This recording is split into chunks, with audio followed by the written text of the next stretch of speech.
إن الحمد لله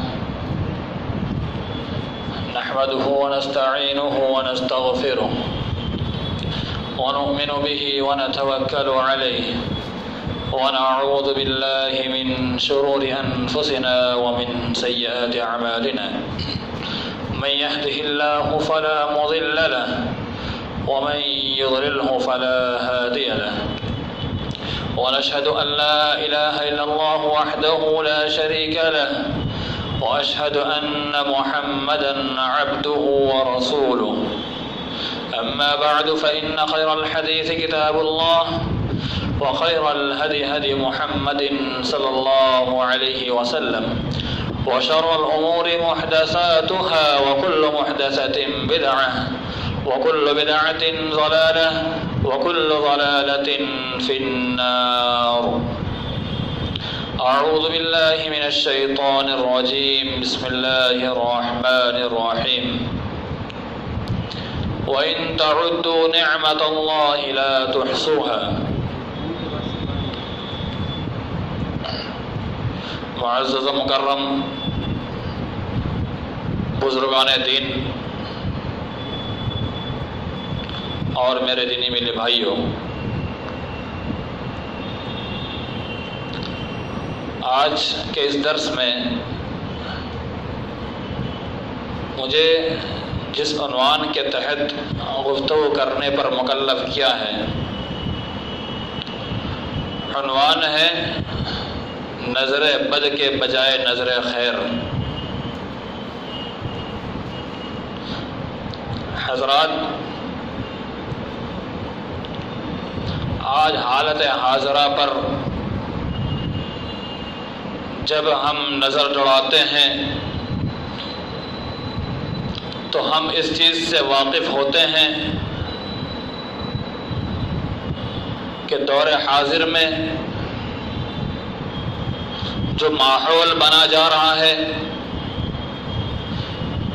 جن حالات سے ہم دوچار ہو رہے ہیں، وہ حالات محتاج بیان نہیں ہیں۔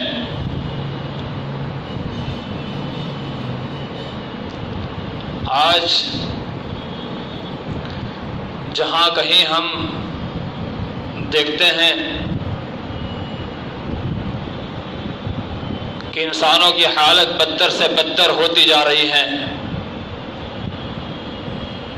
جبکہ قرآن نے 1400 سال پہلے کفاروں کو قل انعام بل ہم اضل کہا تھا، لیکن آج ہم یہ دیکھ رہے ہیں کہ کفاروں کے بجائے مسلمانوں میں بھی وہی حالت لوٹ کر آئی ہے۔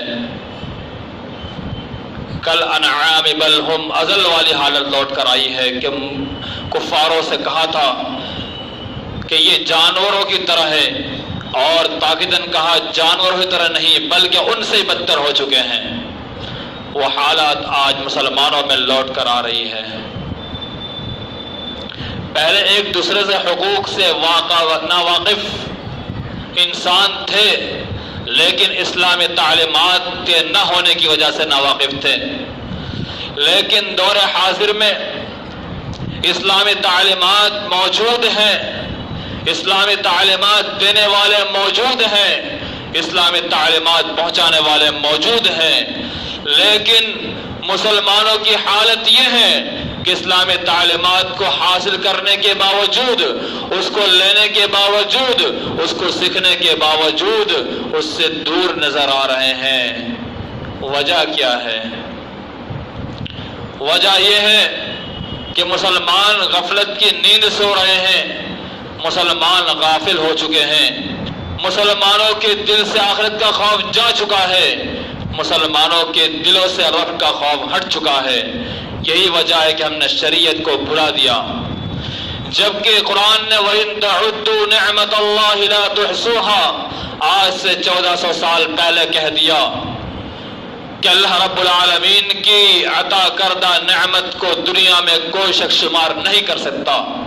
اگر کوئی کیلکولیٹر لے کے بیٹھ جائے، آج دور حاضر کے اندر جتنے ذرائع ہیں، گنتی کرنے کے، کیلکولیشن کرنے کی جتنے ذرائع ہیں، ہم ان تمام ذرائع کو استعمال کر لیں، لیکن ہم اللہ رب العالمین کی نعمتوں کا شمار نہیں کر سکتے۔ ہم اپنے جسم کے اندر جتنے نعمت اللہ رب العالمین نے عطا کی ہے اس کا شمار کرنا شروع کریں تو ہم اپنے جسم کے بال کی گنتی نہیں کر سکتے تو دنیا کی تمام نعمتوں کیسے گن سکتے ہیں؟ وَإِن تَعُدُّوا نِعْمَةَ اللَّهِ لَا تُحْصُوهَا کہ اللہ رب العالمین نے اتنے نعمتیں اس دنیا میں فراہم فرما دی کہ انسان شمار نہیں کر سکتا۔ اب اللہ رب العالمین نے ان نعمتوں کو تقسیم بھی کیا۔ اللہ رب العالمین نے ان نعمتوں کو سے انسانوں کو نوازا، بعض انسانوں کو مال دے کر نوازا، بعض کو علم دے کر نوازا، تو بعض کو طرح طرح کی خوبیاں دے کر نوازا، بعض اوصاف سے نوازا، بعض صفات سے نوازا۔ یہ اللہ رب العالمین کی نوازشیں ہیں۔ اب ان نوازشیں کو دیکھ کر اگر ہمارے دل کے اندر خلل پیدا ہو جائے، اگر ان نوازشوں کو دیکھ کر اگر ہمارے دل کے اندر ذرہ برابر اگر اپنے بھائی سے ہم بدظن ہو جائے، ہم اپنے بھائی کو برا سمجھنے لگے، مثلا دیکھ لیجیے آج دور حاضر کے اندر اگر کوئی ایک بھائی ترقی کر رہا ہے تو آج دوسرا پیر پکڑ کے کھینچنے کے چکر میں ہے کہ یہ ترقی کیوں کر رہا ہے۔ میرے دوستو، ایمان کے 6 رکن ہیں۔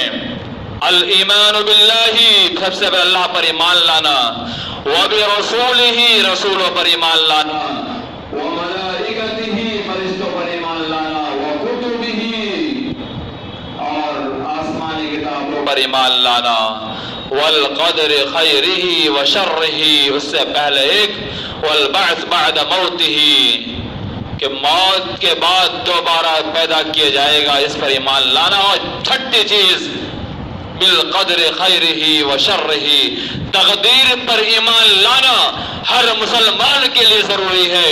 اگر تقدیر پر ایمان لائے بغیر کوئی کہتا ہے کہ میں مسلمان ہوں تو مکمل مسلمان نہیں کہلائے گا۔ تو اللہ رب العالمین نے اگر کسی کو نوازا ہے، اللہ رب العالمین نے کسی کو مال سے نوازا ہے، علم سے نوازا ہے، خوبیوں سے نوازا ہے، اگر ہم اس نوازش پر اگر ہم جلن کرتے ہیں، حسد کرتے ہیں اور اس کو اچھی نظر سے نہیں دیکھتے ہیں تو یہ تقدیر کا انکار کرنا، یہی ہے تقدیر کا انکار کرنا، اللہ رب العالمین کے قضاء قدر کا انکار کرنا۔ اللہ کے قضاء قدر کا انکار کرنے والا مومن باقی نہیں رہ سکتا۔ اگر ایمان کو باقی رکھنا ہے تو ہمیں تقدیر پر ایمان لانا ضروری ہے، واجب ہے۔ ایمان لائے بغیر مومن نہیں کہلائے گا، اس لیے کہ تقدیر کا مسئلہ بہت ہی کٹھن ہے۔ آج دنیا الجھی ہوئی ہے، تقدیر کے معاملے میں الجھی ہوئی ہے۔ آج تقدیر کے انکار کر کر بہت سے لوگ گمراہ ہو چکے ہیں، مسلمانوں میں کئی فرقے بن چکے ہیں، تقدیر کے انکار پر بن چکے ہیں۔ اگر ہم قرآن و حدیث کے ماننے والے ہو کر، قرآن و حدیث کے علم بردار ہو کر، قرآن و حدیث پر عمل پیرا ہونے کے باوجود اگر ہم تقدیر کا انکار کرتے ہیں تو ہمیں غور کرنے کی ضرورت ہے کہ ہمارا شمار کن لوگوں میں ہو سکتا ہے۔ اور دیکھیے، اچھائی کو دیکھ کر یہ بری نظر رکھنا اور اچھی نظر نہ دیکھنا کن کی صفات پائی جاتی ہے۔ نبی کریم صلی اللہ علیہ وسلم جب مدینہ میں آئے، آپ کے ہاتھ میں بادشاہت آئی، آپ نبی بنا کر بھیجے گئے، مدینہ میں تشریف لائے۔ ابی بن سلول رئیس المنافقین، اس کو یہ اعتقاد تھا، اس کو یقین تھا کہ میں مدینے کا سردار بنوں گا۔ نبی کریم صلی اللہ علیہ وسلم مدینہ آئے، کیا ہوا؟ سب سے پہلے نبی کریم سے اس نے جلنا شروع کیا، حسد کرنا شروع کیا، اچھی نظر نہیں دیکھا۔ کیوں؟ کیونکہ نبی کریم صلی اللہ علیہ وسلم کو رسالت دی گئی، آپ کو حکمرانی دی گئی، آپ کو بادشاہت دی گئی۔ نبی کریم صلی اللہ علیہ وسلم کو پوری دنیا کا سردار بنایا گیا، قیامت کا سردار بنایا گیا۔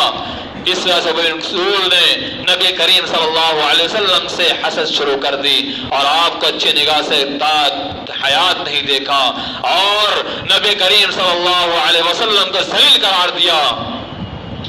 سورہ منافقون اٹھا کے دیکھ سکتے ہیں، پورا واقعہ منقول ہے۔ یہ ہے رئیس المنافقین، جس نے اچھے اعمال، اچھے کام، اچھے اوصاف کو دیکھ کر سب سے پہلے اچھی نظر نہ رکھ کر کے بلکہ بری نظر سے دیکھا۔ اب ہم ذرا دیکھتے ہیں کہ کیا ہم کسی آدمی کے نوازش پر اچھی نظر نہ رکھ کر کے کیا ہم کامیاب ہو سکتے ہیں؟ آئیے تھوڑا اپنے ذہنی طور پر ہم دیکھتے ہیں کہ دنیا کے اندر جب کبھی کسی اچھے آدمی کا ورد ہوا، وارد ہوئے، تو ان کے مخالفین کھڑے ہوئے۔ موسیٰ آئے تو فرعون نے حسد کی، کیا فرعون کامیاب ہوا؟ فرعون جس نے انا ربکم الاعلی کا دعویٰ کر دیا، ابراہیم علیہ السلام نبی بنا کر بھیجے گئے، نمرود کھڑا ہوا، کیا کامیاب ہوا؟ تا حیات پریشان رہا، اور دیگر جتنے بھی لوگ ویسے پیدا ہوتے گئے اور اچھائی پر انہوں نے صبر نہیں کیا بلکہ جلنا شروع کیا، حسد شروع کر دی، کوئی بھی کامیاب نہیں ہوا۔ اسی طرح دور حاضر کے اندر اگر کوئی اچھے کارنامے پر پہنچتا ہے، کوئی امیری پر پہنچتا ہے، یا اللہ رب العالمین نے اسے نوازا ہے، تو اسے حسد کرنا شروع ہو جاتی ہے، جبکہ کوئی فائدہ نظر نہیں آتا ہے، نہ اس کے مال میں ذرہ برابر کمی کر سکتا ہے، نہ اس کے علم سے وہ کچھ چھین سکتا ہے، نہ اس کے نالج سے وہ کچھ چھین سکتا ہے۔ لیکن شیطان جس نے اللہ رب العالمین سے وعدہ کیا، جس نے اللہ رب العالمین سے وعدہ کیا، مہلت مانگی کہ اللہ تمہیں مہلت دے دے، قیامت تک کہ اللہ رب العالمین مہلت دی ہے، اور اپنے وعدے میں کھرا اتر رہا ہے، اور اپنے وعدے کو پورا کرنے کے لیے مسلمانوں کے ذہن کے اندر فطور پیدا کر رہا ہے کہ فلاں شخص اتنا آگے کیوں بڑھ رہا ہے، تم کیوں نہیں؟ دیکھو اتنا آگے بڑھ رہا ہے، اسے حسد کرو، اسے جلن کرو۔ اور یہی شیطان ہے جس کے بارے میں قرآن کہتا ہے، جہاں سود کا بیان آیا کہ یہ شیطان جو چوکا لگا کر چھوڑ دینے والا شیطان، ان الشیطان لکم عدو فاتخذوا عدوا، شریعت نے کہا یہ شیطان تمہارا کھلا ہوا دشمن ہے۔ یہی شیطان جس نے اخوان یوسف کو حسد پر ابارا، ان کی اچھائیوں سے دور کیا۔ جب یوسف علیہ السلام نے خواب میں دیکھا ستارے کو سجدے کرتے ہوئے، باپ سے کہا، باپ نے کہا بیان مت کرنا، یوسف علیہ السلام نے نادانی میں بیان کر دیا۔ اخوانوں نے یوسف کو کس نے ابھارا؟ شیطان نے ابھارا، اور اچھی نگاہ سے نہ دیکھا، اور نہ دیکھ کر کوئی فائدہ نہیں ہوا، بلکہ یوسف علیہ السلام کو اللہ رب العالمین نے وہاں پہنچا دیا جہاں پر ان کا مقام تھا۔ آخر وہ تمام لوگ جا کر کے سجدے کرنے لگے۔ تو ہمیں غور کرنا ہے کہ اگر ہم اچھی نگاہ سے نہیں دیکھتے ہیں تو ہم اسے کچھ نہیں بگاڑ سکتے ہیں۔ اور حدیث میں آتا ہے کہ کوئی مومن اگر اپنے مومن بھائی کی طرف مسکرا کر دیکھ لے، ہنس دے، یہ بھی ثواب ہے۔ اور صلہ رحمی کرنے سے انسان کی عمر میں اضافہ ہوتا ہے، اور صلہ رحمی کرنے سے انسان کے اندر توانائی پیدا ہوتی ہے۔ کیوں کہ انسان جب دل کے اندر کچھ بغض رکھتا ہے، اپنے بھائی کو اچھی نگاہ سے نہیں دیکھتا ہے، اچھی نظر سے نہیں دیکھتا ہے، تو اس کے اندر حسد کا مادہ پیدا ہوتا ہے۔ اور حسد کسے کہتے ہیں؟ الحسد کراہیت الانسان ما انعم اللہ بہ۔ ابن تیمیہ رحمہ اللہ نے تعریف کی ہے کہ حسد کہتے ہیں کس چیز کو ہے کہ اللہ رب العالمین کی جانب سے کسی نعمت کو اللہ رب العالمین نے بندے کو عطا کر دی، ان نعمتوں پر اس سے ناپسند جاننا، کراہیت الانسان، انسان کا ناپسند جاننا ان نعمتوں کو جس کو اللہ رب العالمین نے اپنے بندے کو، انسان کو عطا کی، یہ حسد یعنی کہ اچھے سے نہیں دیکھنا، یہی حسد ہے۔ اور یہی حسد اس کے بارے میں شریعت کہتی ہے کہ حسد اپنے بھائی سے نہ کرو، لا تحاسدوا ولا تباغضوا وكونوا عباد اللہ اخوانا۔ اور جب حسد پیدا ہو جاتی ہے تو انسان کے دل کے اندر مرض پیدا ہوتا ہے. آج طرح طرح کی بیماریاں پنپ رہی ہے.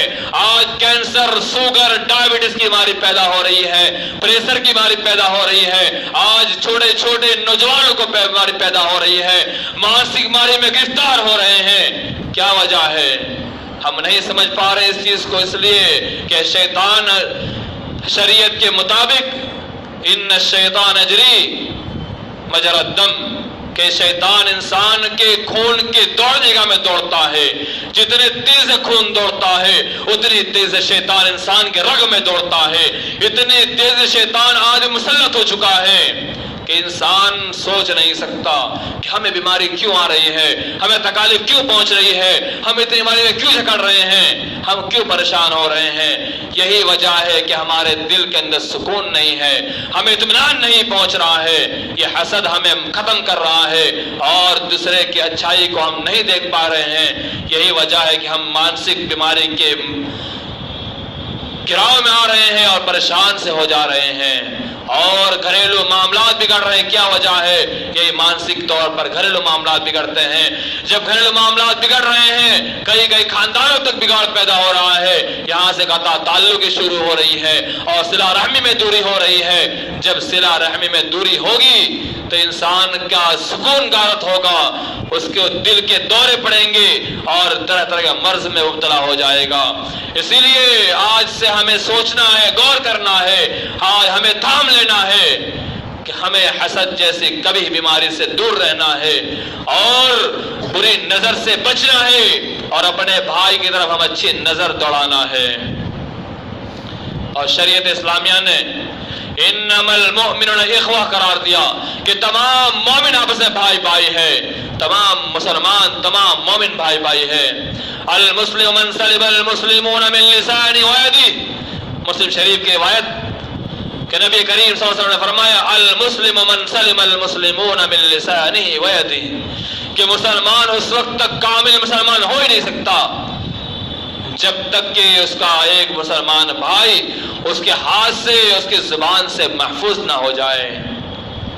سوچئے اپنے بھائی کو گرانے کے لیے ہم کیا سے کیا تدبیر اختیار کرتے ہیں، ہم اس کے خلاف کیسے کیسے سازشیں کرتے ہیں، اپنی زبان کے ذریعے سے، اپنے ہاتھ کے ذریعے سے ہم کیسے سازشیں کرتے ہیں.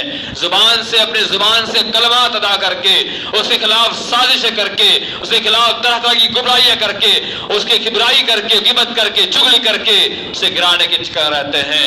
اور ہاتھ سے کیسے آج اپنے بھائی کے خلاف دستاویزوں پر سگنیچر کر کے، اپنے بھائی کے خلاف دستاویزوں کو ڈپلیکیٹ بنا کر کے اور اپنے بھائی کی طرف انگلی اٹھا کر اسے برا بھلا کہہ کر ہم تکلیف پہنچاتے ہیں اور اچھی نگاہ سے اس کو نہیں دیکھتے ہیں. اب بتائیے ہم کیسے مسلمان ہیں؟ شریعت کہہ رہی المسلم من سلم المسلمون من لسانه ويده، اور ایک طرف کہہ رہی انما المؤمنون اخوہ، کہ مومن آپ سے بھائی بھائی ہے. لیکن آج بھائی بھائی کا دشمن، آج بھائی بھائی کا دشمن بن چکا ہے. سوچنے کی ضرورت ہے، غور کرنے کی ضرورت ہے. یہ موقع ہمیں بار بار مہیا نہیں ہوگا، یہ موقع بار بار نہیں ہاتھ آئے گا. اگر آج ہمارے ہاتھ سے موقع نکل گیا تو کبھی ہمارے ہاتھ نہیں آ سکتا. اسی لیے آج ہی ہمیں سوچنا ہے، آج ہی غور کرنا ہے. بار بار موقع نہیں ملتا ہے، اس لیے کہ نبی کریم صلی اللہ علیہ وسلم نے نصیحت فرمائی. ابن عباس رضی اللہ عنہ بیان کرتے ہیں کہ نبی کریم صلی اللہ علیہ وسلم فرمائی غتنم خمسا قبل خمس، کہ 5 چیزوں کو 5 چیزوں میں غنیمت جان لو. اس کے اندر آخری نصیحت جو کی تھی وہ حیات قبل موتک، کہ اپنی زندگی کو موت سے پہلے غنیمت جان لو. اس لیے کہ موت کا کوئی پتہ نہیں ہے، آج بھی آ سکتی ہے، کل بھی آ سکتی ہے، ابھی بھی آ سکتی ہے. کیا ہم نے ایسے واقعات نہیں دیکھے؟ بہت سے واقعات ایسے نظر آتے ہیں کہ ابھی نماز پڑھ کے گھر پہنچے ہیں، اطلاع ملتی ہے فلاں بھائی کا انتقال ہو گیا. ابھی یہاں سے ملاقات ہو کر گزرے ہیں، معلوم ہوا فلاں بھائی جا پہنچے ہیں. اس لیے وقت نہیں ہمارے پاس، ہمیں سوچنے کے لیے کوئی وقت نہیں ہے. بس جہاں بات سنی وہی وقت ہمارے پاس ہے. اگر ہم سوچتے ہیں بعد میں سوچ لیں گے, بعد میں اپنے بھائی سے معافی تلافی کر لیں گے, موقع نہیں ملے گا. یہی موقع ہے ہمیں معافی تلافی کرنے کا. آئیے اور آگے دیکھتے ہیں کہ نبی کریم صلی اللہ علیہ وسلم نے فرمایا انظروا الى من هو اسفل منكم ولا تنظروا الى من فوقكم. مسلم کی روایت میں نبی صلی اللہ علیہ وسلم نے فرمایا کہ تم اپنے سے نیچے کی طرف دیکھو, اپنے سے اوپر والی طرف مت دیکھو. یعنی ہماری جتنی حیثیت ہے ہم اپنے حیثیت کے دائرے میں رہتے ہوئے اپنے دوسرے مسلمان بھائی کی طرف دیکھیں. اگر ہم سائیکل پہ چل رہے ہیں, موٹر سائیکل کی دیکھنے کی ضرورت نہیں ہے, بلکہ پیدل چلنے والوں کو دیکھیں. اگر ہم موٹر سائیکل پر ہیں تو ہم سائیکل والوں دیکھیں. اس طرح اگر ہم جیسی جیسی کیٹیگری ہے ہم اپنے نیچے والے کو دیکھیں, اوپر والے کو نہ دیکھیں. اگر ہم جھوپڑی میں رہتے ہیں تو ہم بلڈنگ والے کو نہ دیکھیں, بلکہ جو روڈ پر فٹ پاتھ پر سونے والے ان کی طرف دیکھیں. آگے حدیث میں فرمایا اجدر اللہ تزودوا, کہ قریب ہے, مناسب یہ ہے کہ تم اللہ رب العالمین کی نعمت کا انکار نہ کرو.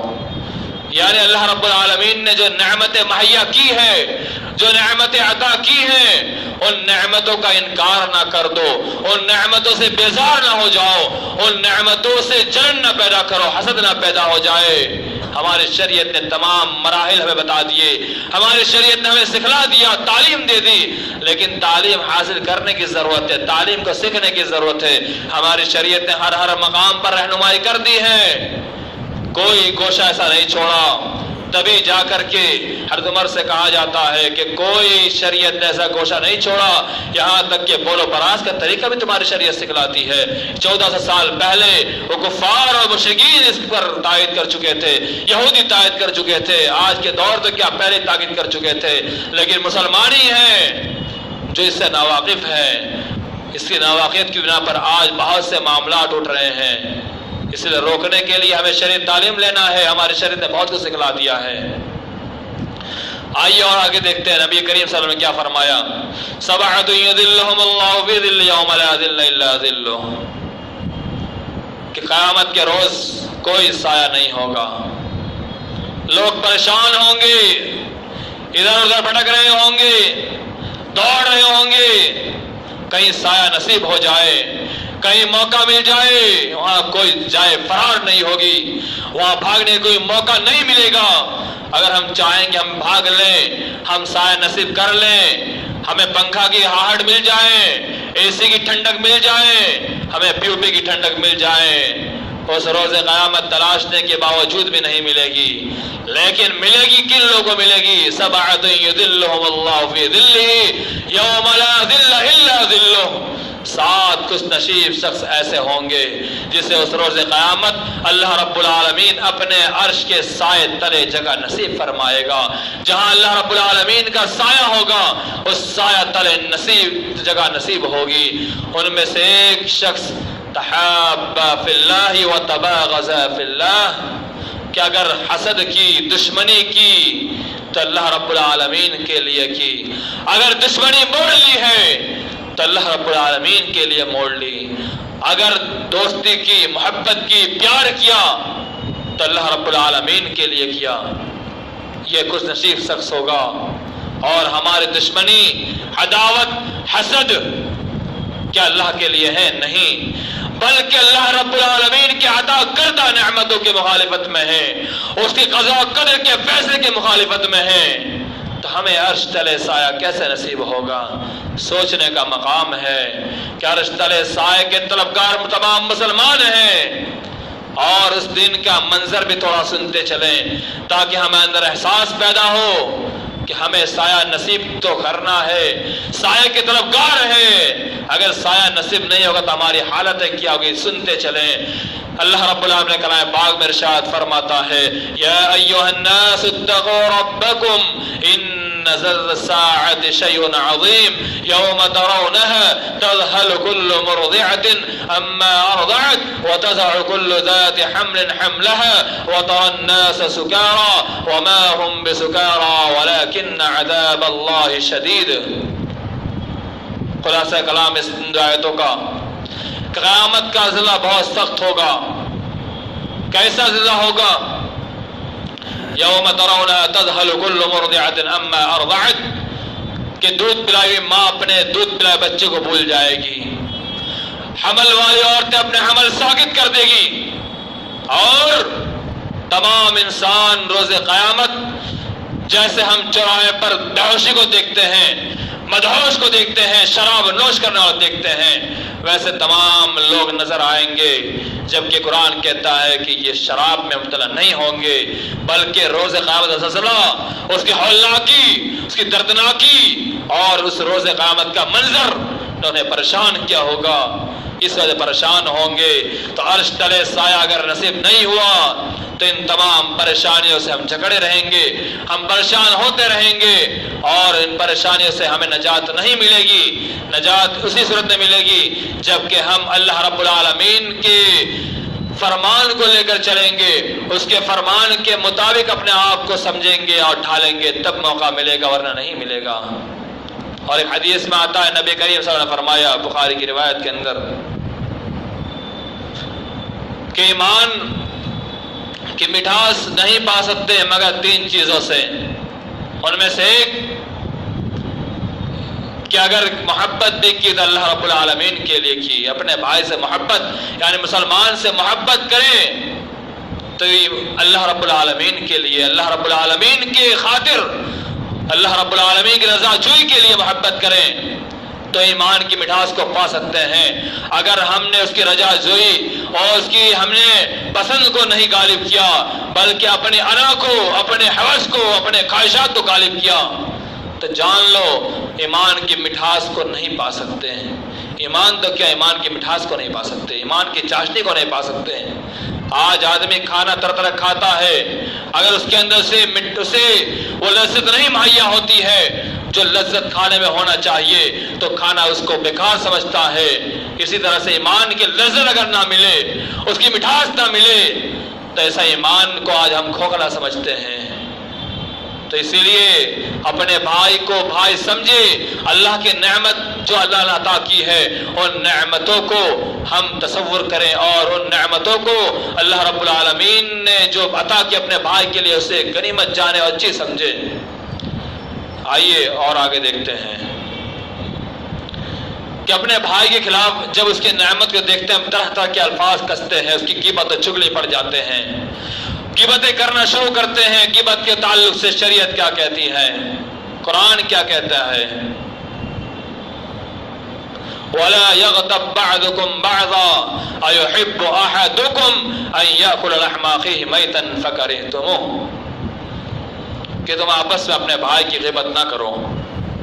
أَيُحِبُّ أَحَدُكُمْ، کیا تم پسند کرتے ہو أَن يَأْكُلَ لَحْمَ أَخِيهِ، کہ مردار أَن يَأْكُلَ لَحْمَ أَخِيهِ مَيْتًا، کہ اپنے مرے ہوئے بھائی کے گوشت کو کھانا پسند کرتے ہو۔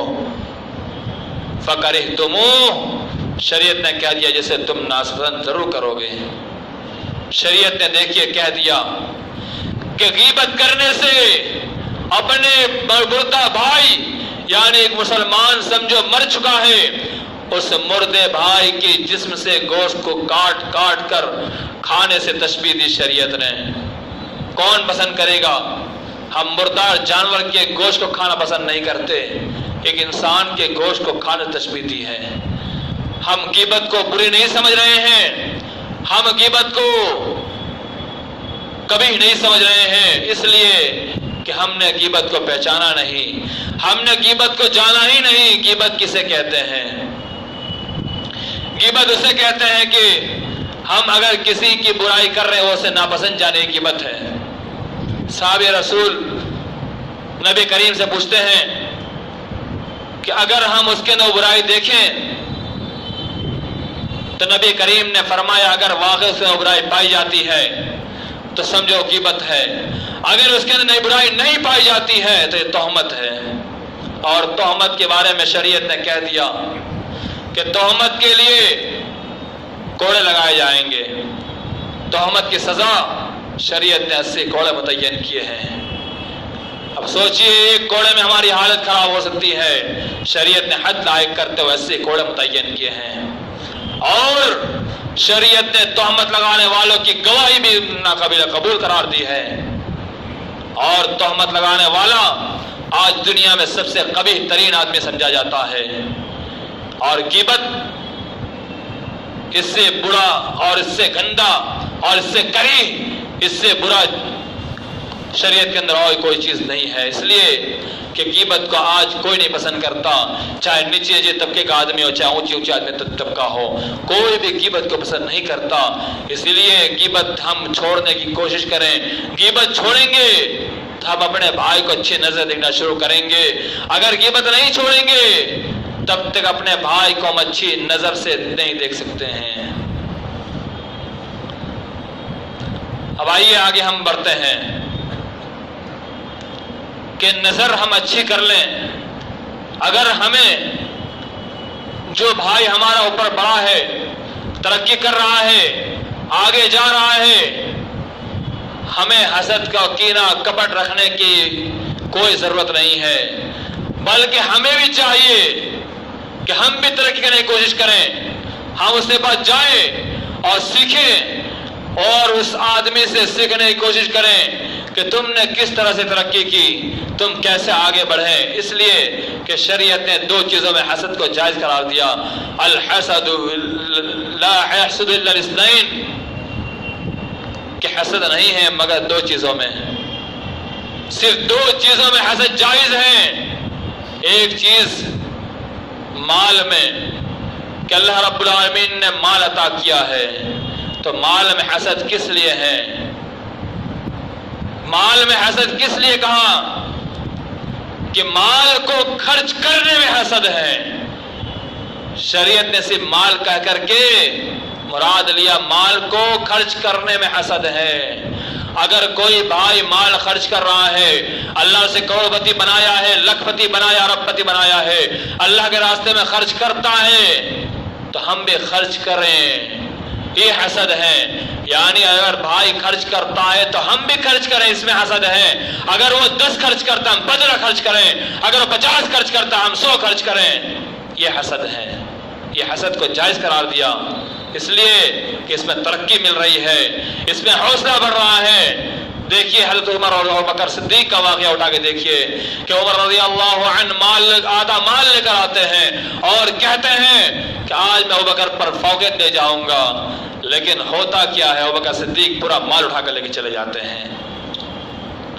ابوبکر صدیق سے پوچھا جاتا ہے کتنا مال لے کر آئے؟ ابوبکر صدیق کہتے ہیں کہ پورا مال لے کر آیا سوائے نبی کریم کے محبت کو باقی رکھ کر آیا۔ عمر سے پوچھا جاتا کتنا مال لے کر آئے؟ کہا آدھا مال لے کر آیا۔ عمر کہتے ہیں پھر میں فوقیت نہیں لے جا پایا۔ یہ ہے حسد، جائز حسد، جو حضرت عمر ہمیشہ تگ-و-دو میں رہتے تھے، ہمیشہ کوشش کیا کرتے تھے کہ میں آج ان پر فوقیت لے جاؤں گا۔ اور ہمارے صحابہ کرام دیکھیے، جب صحابہ کرام نے دیکھا کہ امیر حضرات مال خرچ کر کے ترقی کیے جا رہے ہیں، مال اللہ کے راستے میں اٹھا کر کے وہ اپنے جنت کے قریب پہنچ رہے ہیں، صحابہ کرام مال خرچ کر کے اور اپنے نیکی میں اضافہ کیے جا رہے ہیں، تجسسی ہوئی، ان کے اندر حسد پیدا ہوئی، ان کے اندر ایک چاہت پیدا ہوئی کہ ہم کیسے پیچھے ہو رہے ہیں۔ نبی کریم سے پوچھتے ہیں کہ یہ صحابہ کرام جو امیر ہیں وہ تو بہت آگے بڑھ رہے ہیں نا اعمال میں، تو نبی کریم صلی اللہ علیہ وسلم سے دیکھے اور انہوں نے جا کے پوچھنے کی وجہ کیا کہ وہ بھی چاہتے ہم بھی آگے بڑھیں، ہم ان سے آگے بڑھ جائیں۔ نبی کریم نے فرمایا تسبیحات کرو۔ جب صحابہ کرام نے کہا کہ تسبیحات وہ بھی کرتے ہیں، تو نبی کریم صلی اللہ علیہ وسلم نے فرمایا کہ اللہ رب العالمین نے جسے نواز دیا، اب اللہ رب العالمین کی نوازشیں ہیں، جسے نواز دیں تو آپ اپنا عمل کرتے رہیں، اللہ رب العالمین کے ہاتھ میں ہے کہ وہ جس طرح چاہے بڑھا سکتا ہے۔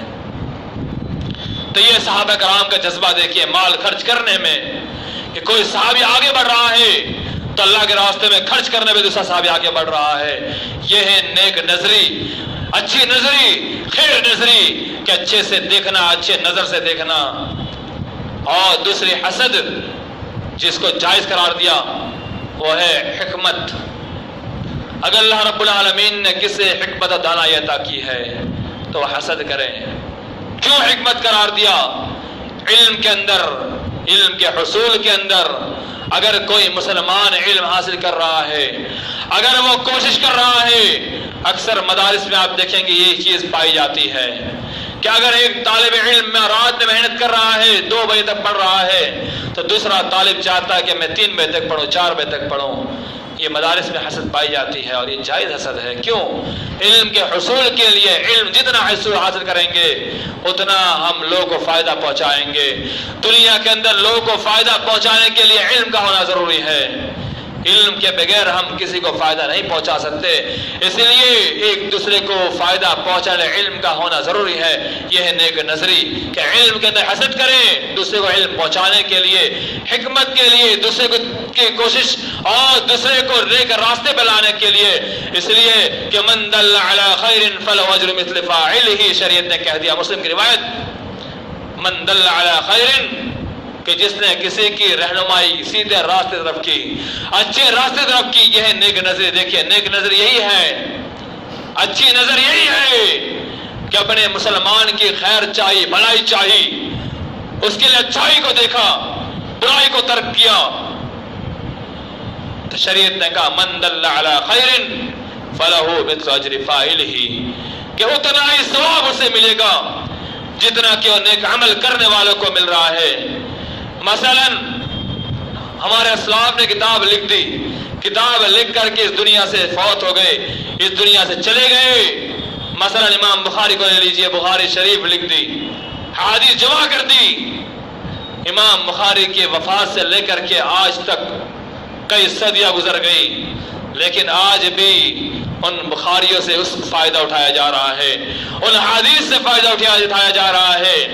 اب بتائیے جتنے لوگ عمل پیرا ہوں گے یہ پورا صلہ، پورا ثواب، پوری نیکی ان تک پہنچے گی۔ یہ ہے خیر نظری، یہ ہے خیر نظری جسے ہمارے شریعت نے قرار دیا من دل علی خیر فلہ مثل اجر فاعلہ، کسی کی بھلائی طرف رہنمائی کر دینا، یہ خیر نظری، اور اسی کو نظر خیر کہتے ہیں۔ اگر کوئی شخص برائی مبتلا ہے، اگر کوئی گناہ کے کام کر رہا ہے تو ہم روکیں، یہی خیر نظری۔ شریعت نے کہا کہ جب کوئی بری چیز دیکھو، ناپسند چیز دیکھیں، من رأى منکم منکرا فلیغیرہ بیدہ، کہ جو شخص تم میں سے کوئی بری چیز دیکھے، برائی کو دیکھے، فلیغیرہ بیدہ، وہ اپنے ہاتھ سے روکنے کی کوشش کریں۔ فإن لم يستطع، اگر استطاعت ہاتھ سے روکنے پر نہیں رکھتا ہے، فبلسانہ، اپنے زبان سے روکے۔ فإن لم يستطع فبقلبہ، اگر وہ نہیں استطاعت رکھتا زبان سے روکنے کی تو اپنے دل سے اندر، فإن لم يستطع فبقلبہ، اپنے دل میں سے برا جان لے۔ وذلك ضعف الایمان، اور دل میں برا مان لینا یہ سب سے ایمان کا سب سے کمزور ترین درجہ ہے، سب سے کمتر درجہ ہے۔ اب دیکھیے اس حدیث کے اندر کیسا خیر بتلایا کہ جب کسی کو برائی کرتے دیکھو تو اسے روکو، یہ ہے نظر خیر۔ اپنی نظر خیر اس پر ڈالے کہ وہ برائی کر رہا ہے، جہنم کے راستے پہ جا رہا ہے، برباد ہو رہا ہے، اس دنیا کے اندر بھی برباد، آخرت برباد۔ اگر وہ شراب کے اڈے پائے جا رہا ہے، منشیات کا استعمال کر رہا ہے، چوری کر رہا ہے، ڈکیتی کر رہا ہے، تو دنیا بھی اس کی ہلاک ہو رہی ہے اور آخرت بھی ہلاک ہو رہی ہے۔ تو اسے روکنا یہی ہے نظر خیر۔ اور آپ دیکھیے اس حدیث کی تھوڑی وضاحت بھی کرتے چلیں۔ محدثین نے جو لکھا کہ آج ہم تمام حضرات کے بس میں نہیں کہ ہاتھ سے روکیں. تو ہاتھ سے روکنے کے لیے حکمرانوں کی ذمہ داری ہے کہ ہاتھ سے روکیں. ہماری ذمہ داری نہیں ہم ہاتھ سے روکیں. اس لیے کہ بہت سے احباب جو اس حدیث کو نہ سمجھ کر کے خرافات میں مبتلا ہو جاتے ہیں اور وہ حکومت کی نظر چڑھ جاتے ہیں. حکومت چڑھنے کے بعد جیل کی سلاخوں کے پیچھے بھی جانا ہوتا ہے اور بہت سی برائیوں میں گھر جاتے ہیں. نبی کریم نے دیکھیے 3 کیٹیگری بتائی, 3 کیٹیگری, ایک نہیں 3. یہ خیر نبی صلی اللہ علیہ وسلم نے اپنی امت کے لیے ہمیشہ نظر خیر سے دیکھا. 3 کیٹیگری بتائی. نبی کریم جانتے تھے, نبی صلی اللہ علیہ وسلم تجربہ تھا. نبی کریم کا تجربہ دیکھیے, تجربہ کہ نبی کریم نے 3 کیٹیگری بنائی کہ اگر برائی دیکھے تو پہلے ہاتھ سے روکیں. اب دیکھیے اگر ہاتھ سے روکنے کی ہم کوشش کریں گے تو مار کر روکیں گے یا کچھ کر کے روکیں گے. تو اب مار کے روکنے جائیں گے تو ہمیں پریشانی مبتلا ہونا پڑے گا, ہمیں پریشانی جھیلنی پڑے گی, حکومت کی نظر میں چڑھ جائیں گے تو کیا ہوگا. اسی لیے یہ ذمہ داری حکومت کی بنتی ہے کہ وہ ہاتھ سے روکے. پولیس والوں کی ذمہ داری بنتی ہے. آپ دیکھتے ہیں سعودی عرب کے اندر جو اسلامی قانون ہے, ہاتھ کاٹے جاتے ہیں, سزا لگائی جاتی ہے. یہ عام آدمی کے ہاتھ میں نہیں ہوتا بلکہ حکومت سزا لگاتی ہے. کیوں حکومت؟ اس لیے کہ حکومت کے ہاتھ میں پوری تقویت ہوا کرتی ہے.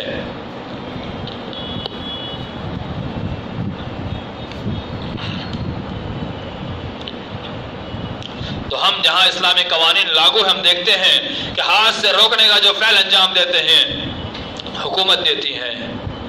دوسری چیز وباللسان ہی, اپنے زبان سے روکیں. یہ علماء کرام جن کو اللہ رب العالمین نے چن لیا ہے شریعت کے اندر عوام کی اصلاح کے لیے, خیر کے کام کے لیے, خیر کی نظر دیکھنے کے لیے جنہیں چن لیا ہے ان کی ذمہ داری بنتی زبان سے روکے. ہم دیکھتے ہیں اسلامی ممالک میں کہ فتوے کے ذریعے سے, اپنے زبان کو چڑھا کر کے, وعظ کے ذریعے سے, دعوت کے ذریعے سے, تبلیغ کے ذریعے سے علماء روک رہے ہیں. یہ خیر اپنی زبان سے علماء کی ذمہ داری بنتی ہے. تیسری کیٹیگری اپنے دل میں برا مان لے. جس کے پاس زبان نہیں, ہاتھ کی طاقت نہیں, یعنی علم نہیں اور عدلیہ نہیں, حکمرانی نہیں, وہ اپنے دل کے اندر سے برا جان لے, یعنی برائی کو برائی سمجھ لے. مثلا اگر کوئی آدمی ایسی برائی کی طرف دعوت دے رہا ہے تو ہم اس برائی کے اندر نہ جائے. جیسے آج مختصراً دیکھیے شادی بیاہ کے جیسے خرافاتیں کی جاتی ہیں, ایسی خرافاتیں ہوتی ہیں. یہاں ہمیں نظر خیر سے دیکھنا ہے لیکن یہاں ہم نہیں دیکھتے. ان خرافات میں ہم بھی چلے جاتے ہیں بلکہ ہمیں نہیں جانا ہے.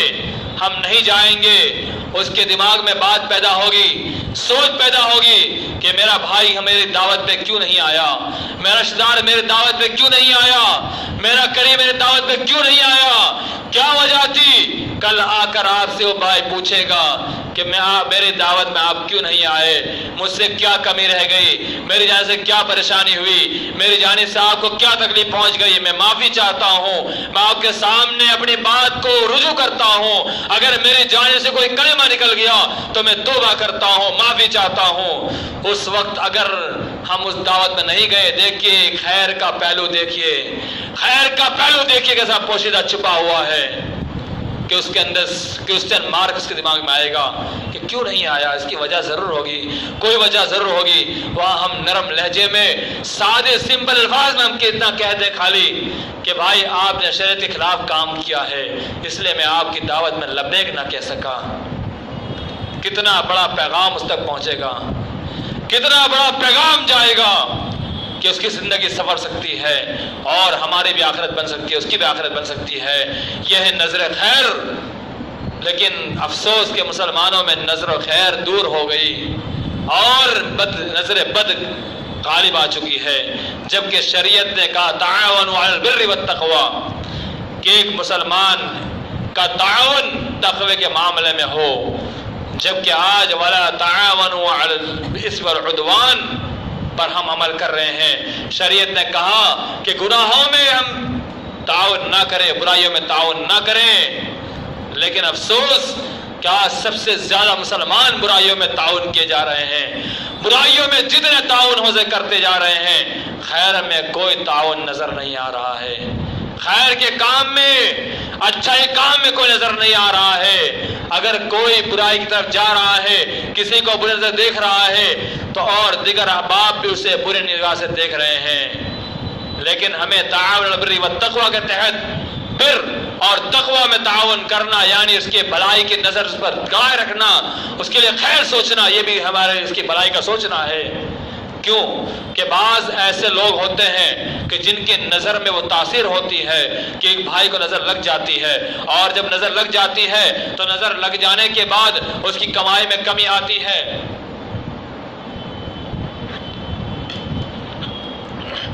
آج دیکھتے ہیں کہ ایک آدمی اچھی خاصی کمائی کر رہا ہے، اچھی خاصی کمائی کرتے کرتے اس کی کمائی ٹھپ پڑ جاتی ہے۔ یہ کیا وجہ ہوتی ہے؟ اس کی نظر لگ جاتی ہے، نظر بد اس پر لگ جاتی ہے۔ ایسے بہت سے واقعات، بے شمار واقعات نظروں کے سامنے کانوں سے گوشے گشار ہو چکے ہیں، بیان کرنے کا وقت نہیں ہے۔ ان سے کہا گیا کہ پڑھ کے پھونک دو، قرآن آیت پڑھو، تو وہ نظر دور ہو گئی۔ اس سے کیا معلوم ہوا؟ اگر ہم اپنے مسلمان بھائی پر نظر بد ڈالیں گے تو نظر خیر دور ہو جائے گی، یعنی تعاونوا علی البر والتقوی دور ہوگا، ولا تعاونوا علی العدوان پر عمل پیرا ہو جائیں گے، اور بھائی سے دشمنی، بغض، عداوت، کینہ، کپٹ، یہ تمام چیز ہمارے اندر پیدا ہو جائے گی۔ اور آج مسلمانوں کی حالت تو ہم دیکھ رہے ہیں کہ مسلمان دنیا کے اندر کیسے حالت سے گزر رہے ہیں، مسلمان جہاں کہیں پریشان نظر آ رہے ہیں۔ آج ہم ذرا سے برما کی حالت پہ غور کر لیں، اگر آج ہم برما کی حالت پہ غور کر لیں، 1961 کی تاریخ اٹھا کے دیکھ لیں، ہمارے علماء نے اس وقت ان پر نظر خیر ڈالی، لیکن انہیں نظر خیر کو قبول نہیں کیا بلکہ نظر بد پر چلے گئے۔ 1961 میں علی میاں ندوی جو ندوہ کے اندر ان کا ایک مقام تھا، اور ہمارے بنارس میں یہاں بھی آ چکے ہیں، جامعہ سے ان کا اچھے تعلقات تھے۔ 1961 میں جب وہاں گئے ابو الحسن میاں ندوی رحمہ اللہ، تو وہاں جا کر کے یوٹیوب پہ تقریر موجود ہے ان کی، انہوں نے برما والوں کو مخاطب کرتے ہوئے کہا، اے برما والوں سنو، اگر تم نے اپنی حالت نہیں بدلی، اگر تم نے اپنی حالت نہیں بدلی تو آگے ایسے حالات نظر آ رہے ہیں، ایسے دن نظر آ رہے ہیں کہ تم پریشان ہو جاؤ گے، تم اپنے بچوں کو ایمانی حالت نہیں دیکھ پاؤ گے، اپنے بچوں میں علم نہیں پیدا کر پاؤ گے۔ تو انہوں نے کہا کہ اپنے بچوں میں آج ہی علم پیدا کر دے، ایمانی قوت کو جاذبے کے ساتھ پیدا کر دے، ایمانی قوت کو رسا بسا دے، ان کے رگ رگ کے اندر ایمان کو پیدا کر دے، علم کو ان کے دماغ میں بٹھا دے، تربیت ان کی کر دے۔ لیکن وہ غفلت کی نیند سوئے رہے، آج حالات سے دوچار ہو رہے ہیں۔ دیکھیں کیا حالت بنی ہوئی ہے۔ انہوں نے کہا تھا کہ آج مسلمانوں تمہاری حکومت ہے، کل چل کے بدھسٹ حکومت آئے گی اور تمہارا جینا دوبر ہو جائے گا۔ دیکھیں 1961 کو گزرے ہوئے 50 سال 55 سال ہوئے ہیں، کیا حالت بنی ہوئی ہے، کیا درگت بنی ہوئی ہے۔ یہی حالت ہماری بھی آ سکتی ہے، کوئی بعید نہیں ہے۔ ہندوستان کے جو حالات بنائے جا رہے ہیں ہم اس سے دوچار ہیں، آج ہندوستان جو حالت بنے جا رہے ہیں ہم اس سے واقف ہیں، شناسا ہے، لیکن پھر بھی ہم خیر کا پہلو اپنے اندر پیدا نہیں کر پا رہے ہیں۔ اگر یہی ہمارا منہج رہا، یہی حال اگر ہماری رہی، تو جان لو کہ ہم میں کوئی نہیں بچا سکتا، ہمارے ساتھ خیر کا پہلو غالب نہیں آ پائے گا، ہم برے ہی کام میں بد میں رہیں گے اور نظر بد ہی میں باقی رہ جائیں گے۔ اس لیے آج ہی اگر ہم نہیں سنبھلے، نہیں سمجھے، نہیں سدھرے تو جو برما کی حالت ہے وہی حالت ہماری بن سکتی ہے۔ تو دیکھیے ہمارے علماء نے نظر خیر رکھی، یہی نظر خیر آج ہمیں یہاں پیدا کرنا ہے کہ اگر نظر خیر پیدا ہو گئی تو بہت سی خرافات سے ہم بچ جائیں گے۔ اپنے بھائی کے تعلق سے ہم اچھے اچھے خیالات پیدا کریں، اپنے بھائی کے تعلق سے ہم اپنے دماغ کے اندر جو برے خیالات اسے دور کر دے، اس لیے کہ تعاون البر والتقوی بہت ضروری ہے۔ اگر ہم تعاون ایک دوسرے کا نہیں کریں گے، ایک دوسرے کی بھلائی نہیں کریں گے تو یہ معاشرہ اچھا نہیں بن سکتا۔ اس معاشرے کو اچھے بنانے کے لیے تعاون کی بہت ضرورت ہے، بغیر تعاون کے معاشرہ اچھا نہیں بن سکتا۔ اب ہم دیکھتے ہیں کہ اللہ کے نبی صلی اللہ علیہ وسلم نے پوری امت کے لیے ہمیشہ خیر ہی خیر سوچا، کبھی بھی نبی کریم صلی اللہ علیہ وسلم نے بھلائی کے علاوہ کچھ نہیں سوچا۔ ہمارے نبی کریم صلی اللہ علیہ وسلم نے اپنی پوری زندگی امت کے پیچھے لٹا دی۔ آپ کے آنکھ سے آنسو بھی گرے، امت کے لیے گرے۔ نبی کریم صلی اللہ علیہ وسلم نے کہ اگر بڑھاپا بھی آیا تو امت کے خیر کے لیے آیا۔ نبی کریم صلی اللہ علیہ وسلم نے تا قیامت امت کے خیر کی ہی سوچی۔ تو ہم کیوں نظر بد رکھیں، نظر خیر ہم کیوں نہیں رکھتے؟ ہم اس کے امتی، ہم اس کے پیروکار، اس کے دین پر چلنے والے، اس کے دین کو ماننے والے، نبی کریم کی تعلیمات کو پھیلانے والے، لیکن ہماری نظر ایسی بن چکی ہے، ہماری نظر ایسی بن چکی ہے کہ ایسی درگت ہماری بن چکی ہے۔ یہ بہت بڑا المیہ ہے میرے دوستو، بہت بڑا المیہ ہے جسے ہمارا ذہن نہیں سوچ پا رہا ہے، ہمارا ذہن تصور نہیں کر پا رہا ہے، لیکن ہمیں سوچنا ہے۔ آئیے میں آخری بات بتاتے اپنی بات ختم کرتا ہوں۔ وقت 45 منٹ دیا گیا تھا، 5 منٹ بڑھ چکی ہے، لیکن یہ بات سننے کے قابل ہے اور اس کو سنتے جائیے، کہیں ہمارے دل کے اندر بیٹھ جائے اور بیٹھ کر ہمارے جو بد نظری ہے ہم سے ختم ہو جائے۔ سب سے پہلے بد نظری کس نے قائم کی اس دنیا کے اندر؟ جب دنیا قائم کی گئی، اللہ رب العالمین نے وَإِذْ قُلْنَا لِلْمَلَائِكَةِ اسْجُدُوا لِآدَمَ فَسَجَدَ إِبْلِيسَ کہا۔ اس سے آگے اللہ رب العالمین نے جب آدم علیہ السلام کی تخلیق کا ارادہ کیا، انسانوں کی پیدائش کا ارادہ کیا، تو کیا کیا؟ شیطان سے کہا کہ میں ایسی ذریت پیدا کرنے جا رہا ہوں۔ تو شیطان نے کیا کہا؟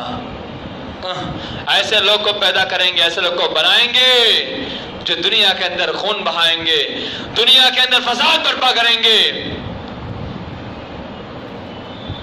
تو اللہ رب العالمین نے شیطان کی بات کو نہیں مانا، جبکہ یہی شیطان جو جناتوں کا سردار تھا، سب سے بڑا ریڈر اور رہبر تھا، رہنما تھا، جب اس نے بات کو نہیں مانا تو اللہ رب العالمین نے اس کی بات کو رد کر دی، اور رد کر کر کے اللہ رب العالمین نے کیا کیا؟ آدم کو پیدا کیا۔ آدم السلام پیدا ہوئے اور آدم السلام کو وَعَلَّمَ آدَمَ الْأَسْمَاءَ نام سکھلائے، شیطانوں پر گنوائے۔ تب شیطانوں نے اقرار کر لیا کہ نہیں، اللہ زیادہ بہتر جانتا ہے۔ دیکھیے نظر بد کا پہلو کہاں زیادہ پایا گیا۔ مسلمانوں، غور کرنے کا مقام ہے۔ آج نظر بد ہمارے اندر گھر کر چکی ہے۔ نظر بد کا سب سے پہلا موجد شیطان ہے۔ جب انسانوں کی پیدائش کا وقت آیا، سب سے پہلے نظر بد ڈالی تو شیطان نے ڈالی، اور کہا یہ فساد پھیلائیں گے، فساد برپا کریں گے۔ جبکہ شریعت نے من قتل نفسا بغیر نفس او فساد فی الارض فکانما قتل الناس جميعا کی دعوت دی۔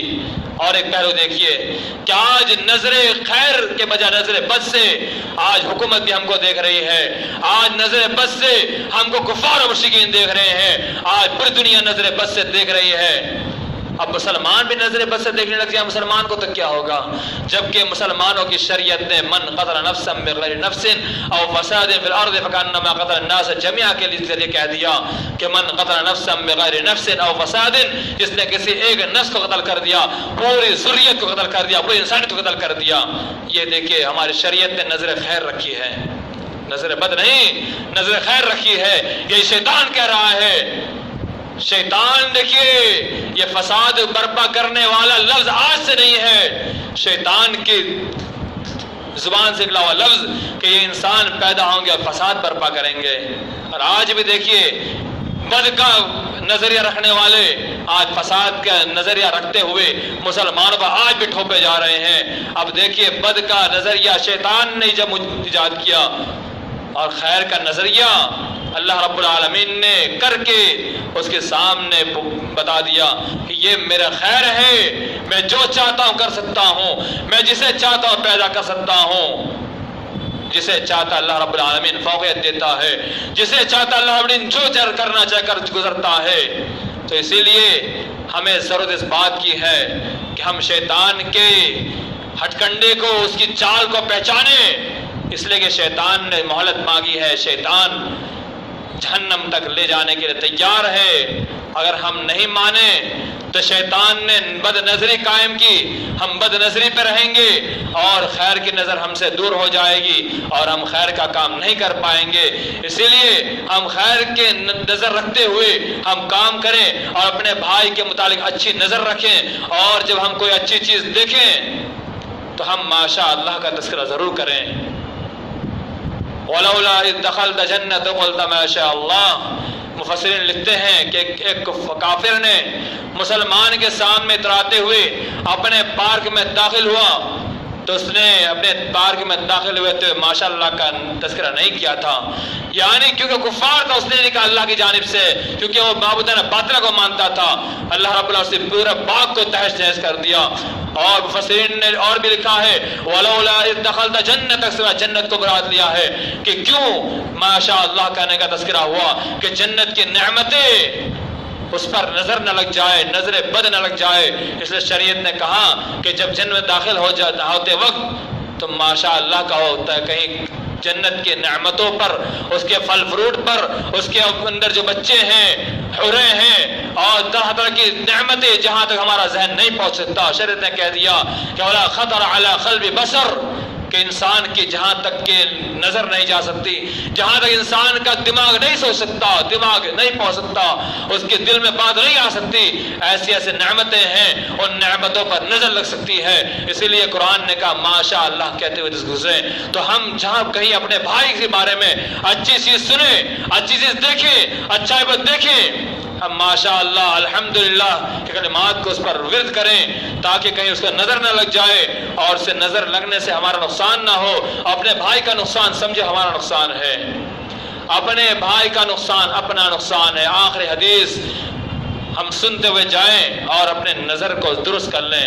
نبی کریم صلی اللہ علیہ وسلم نے فرمایا کہ اپنے بھائی کے لیے وہی پسند کرو، اپنے بھائی کے لیے وہی پسند کرو جو اپنے لیے پسند کرتے ہو۔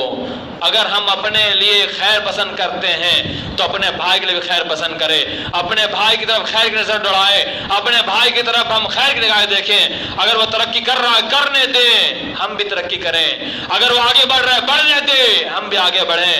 اگر وہ جتنی ترقی کر جائے، جتنی نعمتوں سے مالا مال ہو جائے، ہم بھی کوشش کریں ہم بھی مالا مال ہو، لیکن اسی نعمت سے حسد، جلن، کینہ، کپٹ اور بد نظری سے دور رہیں، بلکہ نظر خیر کو غالب رکھتے ہوئے ہم وہی پسند کریں جو اپنے لیے پسند کرتے ہیں۔ تو اگر ہم یہ چیز اپنے اندر پیدا کر لے جائیں گے، اگر ہم اپنے اندر یہ پیدا کر لے جائیں گے تو بد نظری دور ہو جائے گی اور خیر ہی خیر باقی رہ جائے گا۔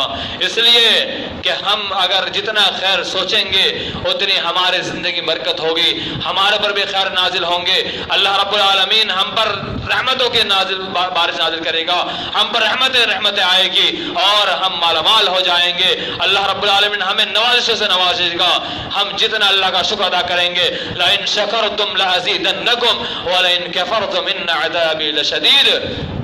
وَإِذْ تَأَذَّنَ رَبُّكُمْ، کہ تمہارا رب تمہیں خبر دیتا ہے لَإِن شَكَرْتُمْ لَأَزِيدَنَّكُمْ، اگر تم اپنے رب کے نعمتوں پر شکر بجا لاؤ گے تو اللہ رب العالمین اور زیادہ کرے گا۔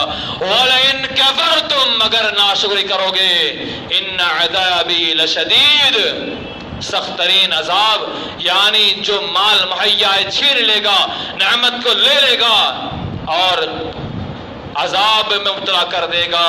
ما اصابکم من مصیبت فبما کسبت ایدیکم، جو انسان پر پہنچتی ہے اس کے ہاتھ کی کمائی ہوا کرتی ہے۔ جتنی نظریں بد ہم غالب کریں گے اتنی ہماری کامیابی ہم سے دور ہوگی، ہم مہلک ہوتے جائیں گے، برباد ہوتے جائیں گے، ہم گڑھے میں گرتے جائیں گے، پریشان ہوتے جائیں گے۔ اور شریعت نے دو راستہ دکھلا دیا، شریعت نے ہمیں شکر کا اور ناشکر کا راستہ بھی دکھلا دیا، اور شریعت نے فَأَلْهَمْهَا فُجُورَ وَتَقْوَىٰ کے ذریعے سے کہہ دیا کہ فجور اور تقویٰ دونوں نازل کر دیا۔ اور اللہ رب العالمین نے اس دنیا کو تبارک الذی بیدہ الملک وهو علی کل شیء قدیر الذی خلق الموت والحیاۃ لیبلوکم ایکم احسن عملا کہہ کر فرما دیا کہ دنیا میں زندگی کو پیدا کس لیے کیا، موت اور زندگی کو پیدا اس لیے کیا تاکہ انسان کو دیکھے کون اچھے اعمال کرتا ہے، کون خیر خیر کا کام کرتا ہے، کون بد کا کام کرتا ہے، یہ دیکھنے کے اللہ رب العالمین نے زندگی کو پیدا کیا، موت کو پیدا کیا۔ اگر ہم نے ان تمام چیزوں کو مد نظر نہیں رکھا تو ہماری آخرت برباد تو ہو ہی جائے گی، لیکن ہماری دنیا برباد ہو رہی ہے اور دنیا میں ہماری کامیابی ہم سے دور ہوتی جا رہی ہے۔ اللہ رب العالمین سے دعا ہے کہ اللہ رب العالمین ہمیں اپنی نظر کو درست کرنے توفیق عطا فرمائے اور اپنے مسلمان بھائیوں کے بارے میں اچھی نظر رکھنے توفیق عطا فرمائے اور نظر خیر کا پہلو غالب توفیق عطا فرمائے اور ہم اپنے ذہن لاشعور پر قابض ہو جائے۔ اس لیے کہ ایک بات اور دیکھیے، ذہن شعور اور لاشعور انسان کا دو ذہن ہے، دو طرح کے ذہن کی قسمیں ہیں جس کو ہمارے نفسیات کہتے ہیں، ذہن شعور اور ذہن لاشعور۔ ذہن شعور ہمیشہ خیر کا پہلو رکھتا ہے اور ذہن لاشعور جو ہے یہ ہمیشہ بد کا پہلو رکھتا ہے، یعنی کبھی وہ بھلائی چاہتا ہی نہیں ہے۔ ذہن لاشعور جو ہے انسان کو برائی پر برائی کرا دے جاتا ہے، انسان کو کبھی بھلائی پر نہیں ابھارتا، بلکہ ذہن شعور جو ہے یہ انسان کے قبضے سے، کنٹرول سے باہر رہتا ہے، اس لیے کہ ذہن لاشعور اس پر غالب آ جاتا ہے تو ذہن شعور دور ہو جاتا ہے۔ تو ہم ذہن شعور کو ذہن لاشعور پر غالب کر دیں، یہ نفسیاتی طور پر یہ جو ہے نفسیاتی طور پر ہوتا ہے کہ اگر ہم ذہن لاشعور پر ذہن شعور کو غالب کریں گے تو ہم خیر ہی خیر نظر آئے گا اور اپنے بھائی کے بارے میں خیر ہی خیر سوچیں گے۔ تو اللہ رب العالمین ہمارے نظریے کو بدل عطا فرمائے۔ یا اللہ جو مسلمان پریشان ہے اللہ انہیں پریشان نجات دلا دے۔ یا اللہ جہاں کے مسلمان پریشان ہیں اللہ تو مسلمانوں کو نجات دے۔ اللہم انا نجعلک فی نحورہم ونعوذ بک من شرورہم۔ یا اللہ جو بیمار ہے شفا کل عطا فرما۔ یا اللہ تو ہمارے نظروں کو اچھی کر دے۔ یا اللہ تو ہمارے نظروں میں یا اللہ وہ تاثیر پیدا کر دے۔ یا اللہ ہمارے نظروں میں وہ تاثیر پیدا کر کے اللہ خیر ہی خیر ہماری نظروں میں رہے اور بد ہماری نظر دور ہو جائے۔ یا اللہ تو ہماری نظروں سے کسی کو تکلیف پہنچے یا اللہ ایسے کام کرنے سے ہم کو بچا۔ آمین۔ وآخر دعوانا الحمد للہ رب العالمین۔